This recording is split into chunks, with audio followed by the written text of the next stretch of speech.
What is up, weather enthusiasts? I'm your host, Pat's Path Predictor. Let's get right into the weather. Alright, so this is the situation we have right here, ladies and gentlemen. Today is a big day. We have an enhanced risk for parts of Kansas and Oklahoma, and it's a little bit of Texas right there. Slight risk from Nebraska down to Texas over here. Marginal risk from the Dakotas down all the way down the Great Plains. So here's what's really driving this risk. 10% tornado risk, particularly in southern Kansas and central Oklahoma. We have a hatched risk, which means we have a 10% risk of EF2 to EF5 tornadoes happening within 25 miles of a point. The wind risk is the least amount of risk right here, with the 15% going on right here. And the hail risk is at 30% going into this afternoon. And all of that's hatched, which means we have a 30% risk of 2-inch hail or greater happening within 25 miles of a point right there. So this is what we got right here. Scattered severe thunderstorms are expected this afternoon and evening across parts of the Great Plains, centered on Kansas and Oklahoma. The greatest threat for a couple strong tornadic supercells should exist across central and southern Oklahoma between 5 and 9 p.m. Central Daylight Time. Isolated severe storms are also going to be taking place in the Mississippi Valley over here. And there's a 5% risk of tornadoes for Louisiana and Mississippi over there.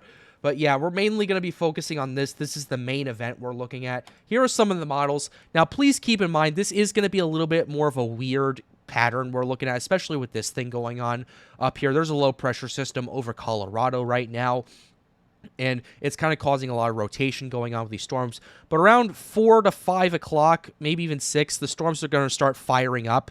And they're going to be discrete initially for about a couple of hours before they develop into more of a squall line appearance into Oklahoma and Texas over here as they lose steam going into Missouri right there.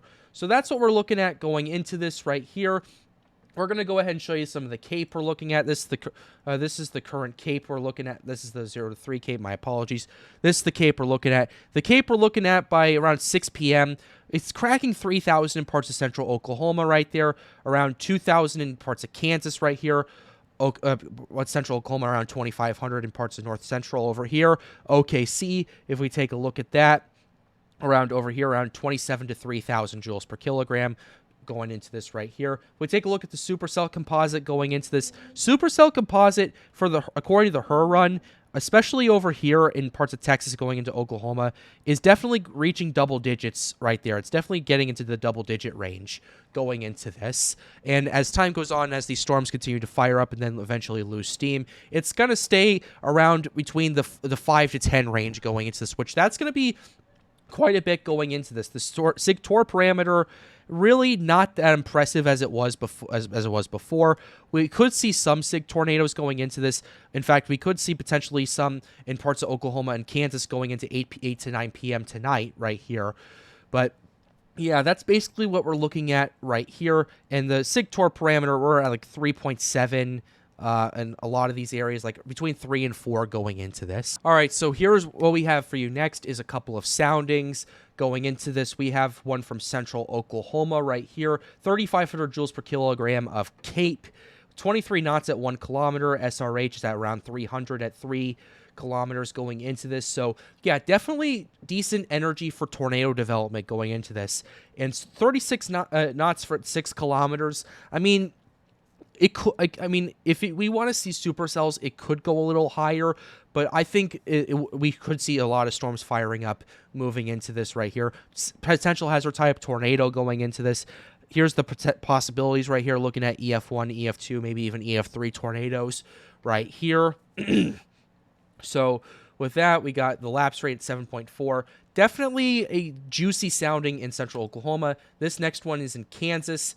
The CAPE is not nearly as impressive up there where I took the sample right there, around 1,600 joules per kilogram of CAPE. The cap's at 135, so definitely going to be a bit of a problem for storm development. The shears at 6 kilometers is pretty good. It's at 60 knots, so definitely could see some supercell development if that cap breaks up in Kansas right there.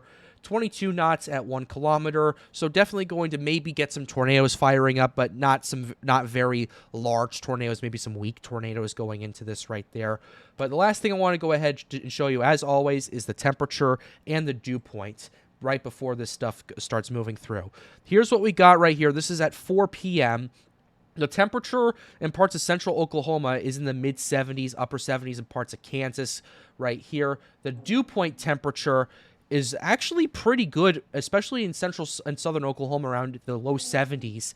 But as we move into northern parts of Oklahoma, it's around mid to low 60s, same in Kansas. And that's really what's going to be driving this thunderstorm activity, as well as some significant moisture right here. We're looking at dew points, depending on where you are, somewhere in the 80% percentile range right there going into this. So it's definitely going to be a very interesting setup going into 5 to 9 p.m. tonight. We'll continue to update you here on the Pat's Path Predictor channel. If anything happens, we'll let you know. And if you want to help us out with storm reports, join the Discord server. Links in the description down below, or it's in the end screen right over there. But with that being said, we're going to go ahead and wrap up this video. I hope you enjoyed it. Be sure to leave a like and subscribe to the channel if you are new. It helps us out and helps us make more videos like these. The goal of this channel is to get more people engaged with weather. But with that being said, have a wonderful day, guys. Stay safe.